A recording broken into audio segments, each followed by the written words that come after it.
बिस्मिल्लाहिर्रहमानिर्रहीम। आज का जो हमारा टॉपिक है ये जर्नल के लिए बहुत इंपॉर्टेंट टॉपिक है और टॉपिक है रूल्स ऑफ जर्नलाइजिंग, जिसके अंदर हम ये देखेंगे कि जो हम एंट्री पास करते हैं जर्नल के अंदर, आखिर उसमें जो हम डेबिट करते हैं किसी अकाउंट को हम क्रेडिट करते हैं तो वो डेबिट क्यों होता है, और कोई अकाउंट अगर क्रेडिट हो रहा है तो वो क्रेडिट क्यों होता है, या हमें कैसे पता चलता है कि किस अकाउंट को हमें डेबिट करना है और किस अकाउंट को हमें क्रेडिट करना है।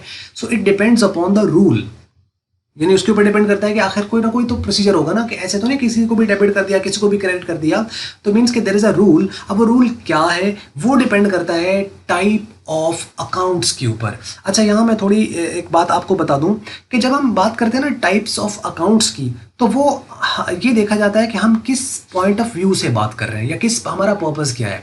फॉर एग्जाम्पल, अगर हम लेजर में बात करें, मैं कोई भी, या मैं फॉर एग्जांपल अगर आपसे पूछता हूं कि जी आप बताएं कि अकाउंट की कितने टाइप्स होती हैं, तो आप इसको अगर लेजर के पॉइंट ऑफ व्यू से मैं पूछ रहा हूं, लेजर के पॉइंट ऑफ व्यू से, तो आंसर होगा टू टाइप्स हैं जी। एक होता है सेल्फ बैलेंसिंग अकाउंट और एक आपके पास होता है जनरल अकाउंट, यानी जो जनरल ये स्टैंडर्ड अकाउंट होता है। तो या तो एक स्टैंडर्ड अकाउंट होगा तो या एक सेल्फ बैलेंसिंग होगा। ये तो हो गया लेजर के पॉइंट ऑफ व्यू से अकाउंट्स कौन से होते हैं, तो ये हो गया। एक होता है कि मैं आपसे पूछता हूं कि टाइप्स ऑफ अकाउंट्स कितने हैं। अब फॉर एग्जांपल मैं कहता हूँ नेचर के पॉइंट ऑफ व्यू से कितने हैं, तो नेचर के पॉइंट ऑफ व्यू से अगर हम बात करें कि नेचर ऑफ अकाउंट्स वाइज कितने होते हैं, तो उसका आंसर है 3। पिछले में आंसर 2 था, इसमें आंसर 3 है। वो 3 कौन कौन से हैं? रियल अकाउंट्स, नॉमिनल अकाउंट और personal, nominal and personal account, तो ये 3 है। जब मैं बात कर रहा हूं कि इनके बैलेंस के पॉइंट ऑफ व्यू से आप बताइए कि अकाउंट कितनी तरह के होते हैं, तो अब आंसर है 2। अब वो कौन कौन से हैं? या तो डेबिट अकाउंट या क्रेडिट अकाउंट, यानी डेबिटेड अकाउंट या क्रेडिट, मतलब कोई भी अकाउंट होगा उसका या तो बैलेंस डेबिट होगा तो या बैलेंस उसका क्रेडिट होगा। नील वाले होते हैं लेकिन उनको तो हम कंसिडर ही नहीं करते, तो मतलब 2 ही है, या तो डेबिट तो या फिर क्रेडिट। कुछ अकाउंट्स होते हैं जो हम उनकी परमानेंसी के पॉइंट ऑफ व्यू से देखते हैं, तो उसमें अगर देखा जाए तो उसमें फिर 2 है। वो कौन कौन से हैं? कुछ होते हैं परमानेंट अकाउंट और कुछ होते हैं टेम्परेरी अकाउंट्स। और ये जो हम बात कर रहे हैं आज, जन अकाउंट्स की हम बात कर रहे हैं, ये है 4, यानी ये जो आपके पास टाइप्स ऑफ अकाउंट्स हैं ये 4 हैं। अब ये किस बेस पर है? ये है रूल्स ऑफ जर्नलाइजिंग की बेस पर। अगर हम जर्नलाइजिंग करना चाहें तो उसके लिए हमारे पास जो कैटेगरीज हैं अकाउंट्स की वो 4 है। ये अब जर्नलाइजिंग के पॉइंट ऑफ व्यू से 4 है। वो कौन कौन से हैं? Assets, liabilities, revenues and expense. कुछ लोग कहते हैं जी 5वां कैपिटल है, तो जो कैपिटल है वो लाइबिलिटी ही है। वो अलग बात है कि जब हम लाइबिलिटीज को स्टडी करते हैं तो हम कहते हैं कुछ इंटरनल होती है और कुछ एक्सटर्नल होती है, लेकिन capital is the part of the liability. ठीक है, तो वो भी लाइबिलिटी है, लेकिन अलग बात है कि वो इंटरनल है। तो ये हैं 4 टाइप्स, यानी assets, liabilities, revenues and expenses, और इन्हीं के ही रूल्स हैं। यानी जो भी अकाउंट हम अकाउंटिंग में ट्रीट कर रहे होते हैं वो मोस्टली इन 4 में से ही एक होगा। जैसा कि या तो वो एसेट होगा, अगर वो एसेट नहीं तो फिर वो लाइबिलिटी होगा, अगर वो ये भी नहीं है तो फिर वो एक्सपेंस होगा, अगर वो एक्सपेंस नहीं है तो फिर वो रेवेन्यू होगा। अब इनमें या तो वो बिजनेस में उसकी वैल्यू बढ़ रही है या उसकी वैल्यू कम हो रही है, या उसकी वैल्यू बढ़ रही है या उसकी वैल्यू कम हो रही है। अब बढ़ने में और है, कम होने में और है। जैसे हम कहते हैं ना प्लस माइनस, जब हम डेबिट क्रेडिट के ऊपर वीडियो मैंने बनाई थी तो उसके ऊपर आपको बताया था कि डेबिट और क्रेडिट इटसेल्फ होते क्या है। तो मीन्स के डेबिट क्या चीज़ है, क्रेडिट क्या चीज़ है। जैसे प्लस माइनस होता है, यानी या तो वो बढ़ रहा है या वो कम हो रहा है। अब बढ़े तो क्या करेंगे और कम हो तो क्या करेंगे, वो डिपेंड करता है कि उसकी टाइप कौन सी है। तो टाइप हम यहाँ पे जो बात कर रहे हैं वो 4 टाइप है। आइए हम पहले को देखते हैं, rule number 1, that is from the assets point of view, यानी एसेट्स। अब सबसे पहले तो एसेट होता क्या है? एसेट्स क्या है, इसके ऊपर पहले वीडियो बन चुकी है, उसमें आप देख लीजिएगा। कॉमनली अगर हम बात करें तो ये रिसोर्सेज हैं बिजनेस के, जिनको बिजनेस यूज कर रहा है मुनाफा कमाने के लिए। So these are the economic resources which are use to earn the profit. ठीक है, अब ये शॉर्ट टर्म बेनिफिट के लिए हो सकते हैं, लॉन्ग टर्म के लिए हो सकते हैं, मीडियम टर्म बेनिफिट्स के लिए हो सकते हैं, तो ये बिजनेस में यूज हो रहे हैं। अब ये एसेट जो है, इसके हवाले से जो जनरल रूल है जर्नलाइजिंग का वो ये है कि अगर एसेट्स बिजनेस में इन हो रहा है तो वो डेबिट होगा।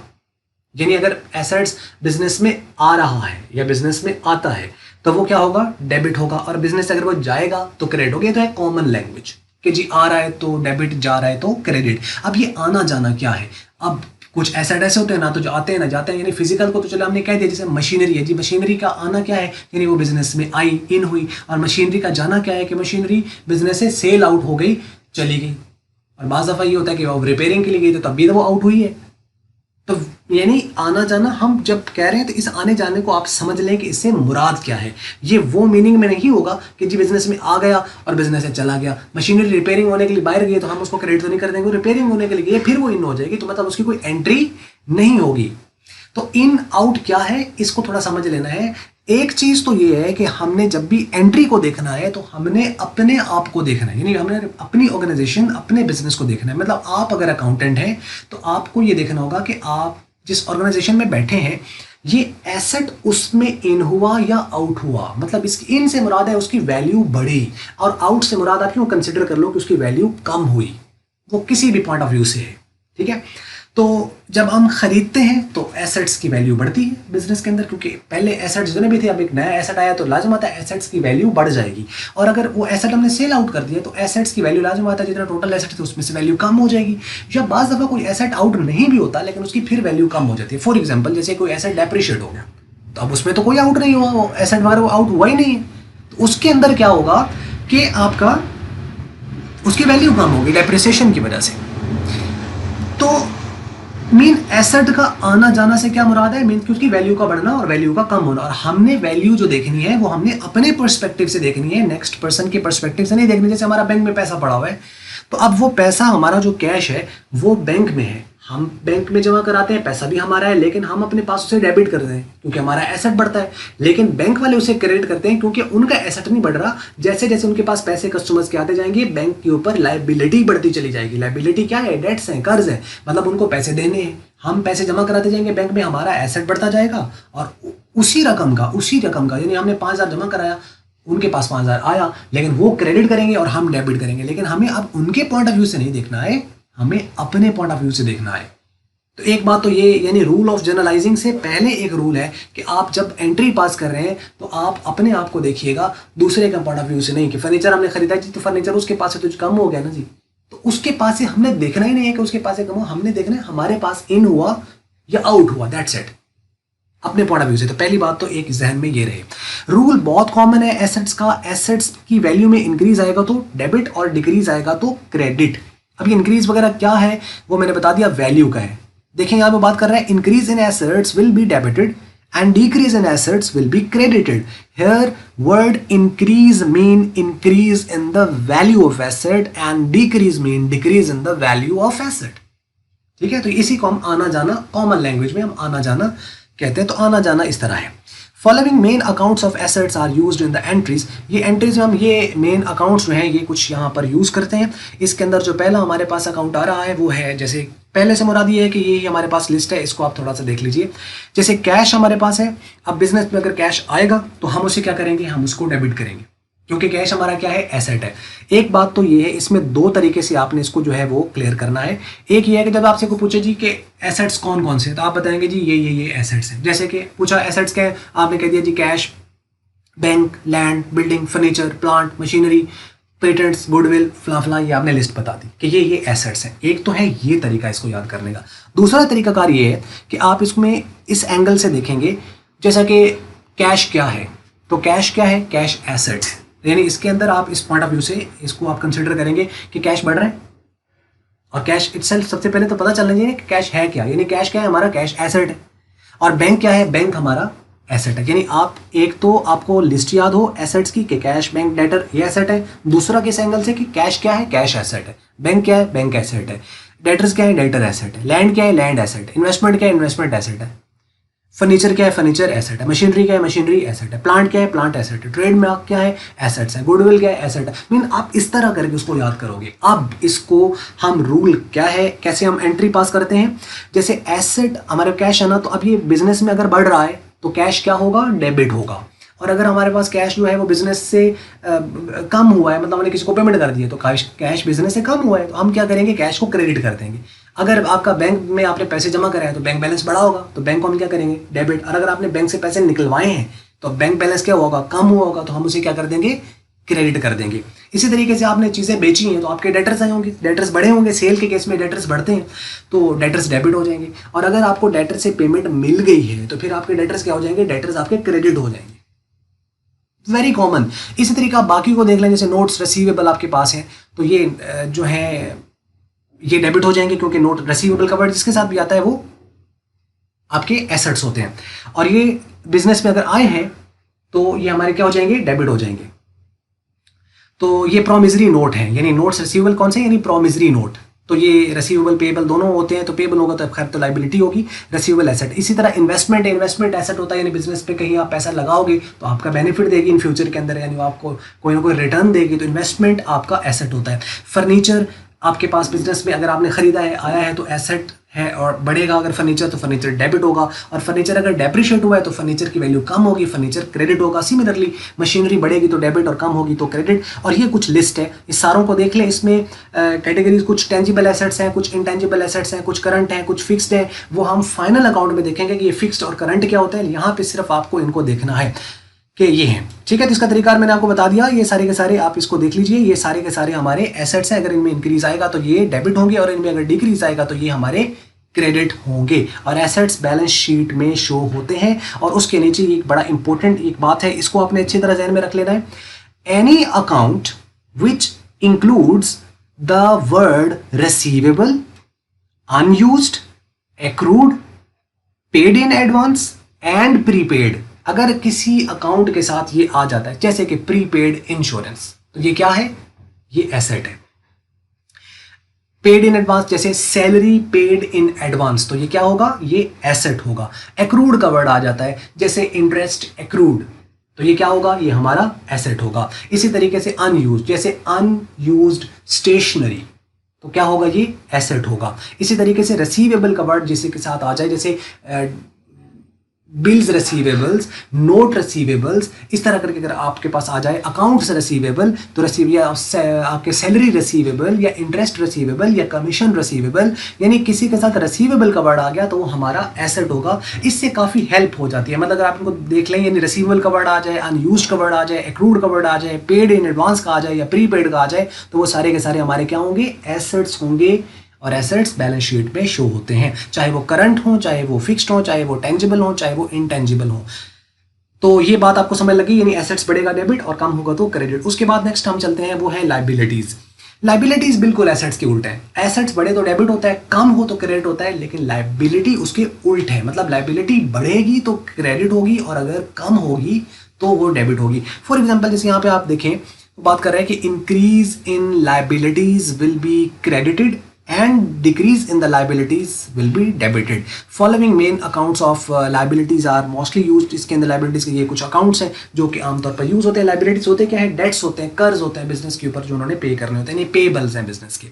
इसमें क्या क्या आ जाता है, जैसे लोन है, बैंक ओवरड्राफ्ट है। लोन यानी जो कि कर्ज लिया बिजनेस ने, बैंक ओवरड्राफ्ट का मतलब है कि बैंक में इतने पैसे पड़े नहीं थे लेकिन बैंक ने ऑनर कर दिए, फिर भी आपकी गुडविल की बेस पर कि अच्छा ये क्योंकि अच्छा कस्टमर है तो उन्होंने आपको, यानी एक तरह की लोन ही होता है ये भी। ओवरड्राफ्ट का मतलब है कि ज्यादा पैसे बैंक से निकलवा लिए, तो मींस कि आपके बैलेंस से उन्होंने ऑनर कर दिया तो आप पर लाइबिलिटी बन गई bank overdraft. Sundry creditor, sundry का मतलब टोटल होता है, जैसे सन्ड्री डेटर तो mean total debtor, sundry creditor तो मतलब टोटल क्रेडिटर। तो खाली क्रेडिटर आए या सन्ड्री क्रेडिटर्स आए तो ये आपके क्या होंगे, ये लाइबिलिटीज होंगी। अब ये बढ़ेंगे तो क्रेडिट होंगे, कम होंगे तो ये डेबिट होंगे। अब क्रेडिटर कम कैसे होता है, जब हम क्रेडिटर को पेमेंट कर देंगे तो हमारे क्रेडिटर कम हो जाएंगे, और अगर हम चीजें खरीदते जाएंगे तो हमारे क्रेडिटर्स बढ़ते चले जाएंगे। तो क्रेडिटर्स मतलब आप उधार पर चीज खरीदे जा रहे हो तो क्या होगा, उससे आपकी लाइबिलिटी बढ़ती चली जाएगी। इस तरीके से बिल पेबल हो गए, नोट्स पेबल हो गए, outstanding expenses, commission payable, accounts payable, owing for rent, reserves, capital and rent due. Capital यानी इंटरनल लाइबिलिटी, बाकी एक्सटर्नल है इसके अंदर। तो ये सारे के सारे क्या कहलाएंगी, लाइबिलिटीज। अगर इनमें ये बढ़ेंगे बिजनेस में तो आपकी क्रेडिट होंगे और अगर कम होंगे तो डेबिट होंगे। इसके हवाले से ये आप देख लें इंपॉर्टेंट पॉइंट, वो कहता है any account which include payable, owing, due, arrears, unpaid and outstanding.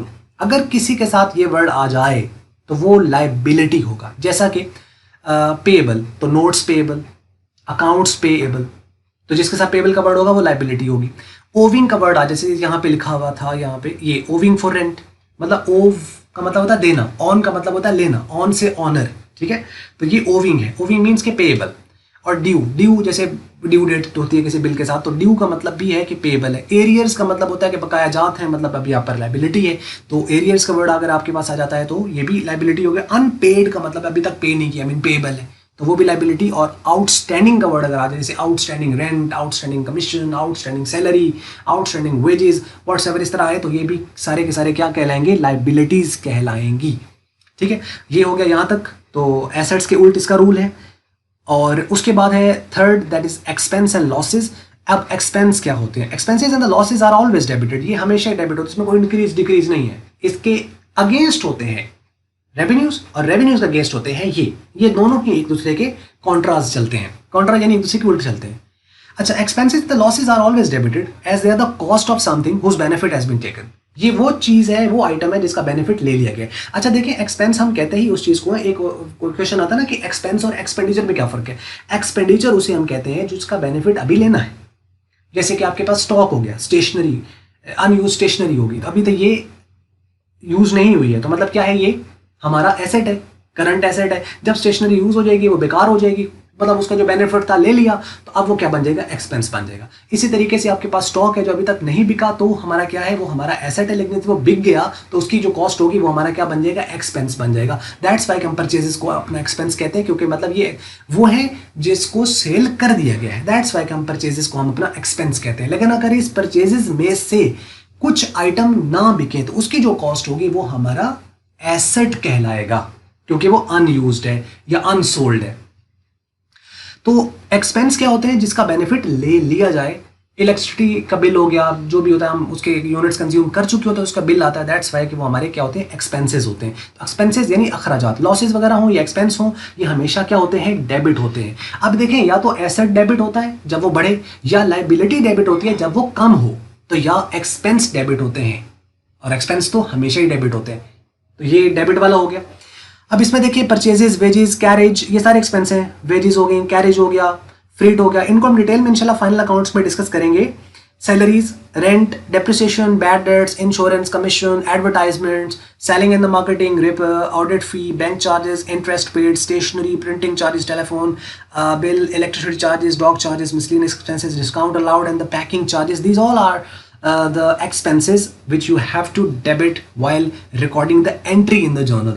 इनको आपको हमेशा क्या करना है, डेबिट करना है। अब इसमें देखें, वो कहते हैं any account which is neither an asset nor the reduction in the liability will be an expense. वो एक्सपेंस होगा, यानी या तो और एक्सपेंस और उसको डेबिट होना है। क्योंकि डेबिट कौन होता है, या तो एक्सपेंस डेबिट होते हैं, या एसेट का इंक्रीज डेबिट होता है, या लायबिलिटी का डिक्रीज डेबिट होता है। लायबिलिटी का डिक्रीज, एसेट का इंक्रीज और एक्सपेंस ये डेबिट होते हैं। ठीक है, और आखिरी की तरफ चलते हैं, and the last one, that is the revenue and the gains. Revenues and the gains are always credited because they are the opposite to the expense account. Contra account है ना, ऑपोजिट है। तो following main accounts of revenues are mostly used. जैसे sales हो गया, sales सबसे बड़ा revenue होता है ऑर्गेनाइजेशन का, और ये डायरेक्ट रेवेन्यू है। इसके ऊपर हम डिटेल में, जैसे मैंने कहा कि फाइनल अकाउंट में इंशाल्लाह हम इनको एक्सप्लोर करेंगे कि इटसेल्फ ये हैं क्या चीज़ें। अच्छा, सेल्स हो गया, रेंट रिसीव्ड हो गया, इंटरेस्ट रिसीव्ड हो गया, बैड डेट्स रिकवर्ड हो गया। वो बैड डेट्स थे पिछले में, ये बैड डेट्स रिकवर्ड है, यानी जो बैड डेट्स हुए लेकिन बाद में पैसे मिल गए, तो हमारा रेवेन्यू कंसिडर होता है। वो revenue earn but not receive, कर कमा तो लिया है लेकिन पैसे मिले नहीं, वो भी हमारा रेवेन्यू होता है। डिविडेंड रिसीव, डिविडेंड क्या होता है, जो शेयर्स आपने खरीदे उसका जो हमें प्रॉफिट वगैरह कंपनी से मिला, तो वो डिविडेंड है। तो इसी तरीके से डिस्काउंट रिसीव्ड हो गया, कमीशन रिसीव्ड हो गया, तो ये क्या कहलाएंगे, हमारे रेवेन्यूज कहलाएंगे। और ये हमेशा के हमेशा क्या होंगे, क्रेडिट होंगे। सेल हमेशा क्रेडिट होती है, कि सेल कभी डेबिट नहीं होती। ठीक है, हाँ, अगर सेल रिटर्न्स हो गई हैं तो उसमें सेल ने जो है उसने डेबिट नहीं होना, सेल्स रिटर्न ने डेबिट होना है।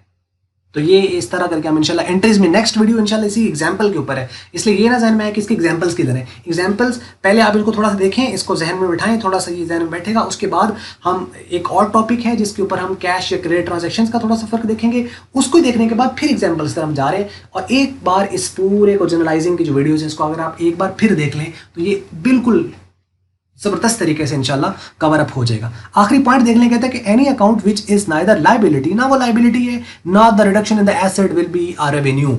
ना तो वो एसेट के अंदर रिडक्शन है, ना वो लायबिलिटी के अंदर इंक्रीज है, तो फिर वो आपके पास क्या कहलाएगा, रेवेन्यू कहलाएगा, मतलब वो क्रेडिट होगा।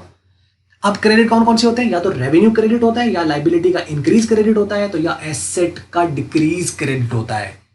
तो मतलब आपको इस तरह भी आप याद कर सकते हो, दो तरीकों से आप इसको याद कर सकते हो, या तो डेबिट क्रेडिट के पॉइंट ऑफ व्यू से याद कर लो, या फिर आप अकाउंट्स के हिसाब से याद करोगे तो हम कहेंगे एसेट्स का आना डेबिट। अब एसेट चाहे आपने खुद खरीदा तब भी वो बिजनेस में आया। अगर आपने एसेट उधार पे लिया तब भी बिजनेस में आया, और अगर आपने बिजनेस के अपने पैसों से खरीदा है तब भी वो आया। मीन या तो मालिक फाइनेंस करे या एक्सटर्नल कोई बंदा फाइनेंस करे या बिजनेस अपने पैसों से खरीदे, तो बिजनेस के अंदर एसेट का आना है। ठीक है, तो आना जाना मैंने वहां शुरू में बता दिया कि उससे क्या मुराद है, मीन वैल्यू का इंक्रीज होना और वैल्यू का डिक्रीज होना। तो अब देखें इसको हम इस तरह, एक तो हम इस तरह कर सकते हैं कि एसेट का बढ़ना यानी एसेट की वैल्यू का इंक्रीज होना हमारे पॉइंट ऑफ व्यू से, डेबिट और कम होना क्रेडिट, या लाइबिलिटीज का बढ़ना क्रेडिट और लाइबिलिटीज का कम होना डेबिट। एक्सपेंस हमेशा डेबिट और रेवेन्यू हमेशा क्रेडिट। बात खत्म हो जाती है, बात इतना से रूल है।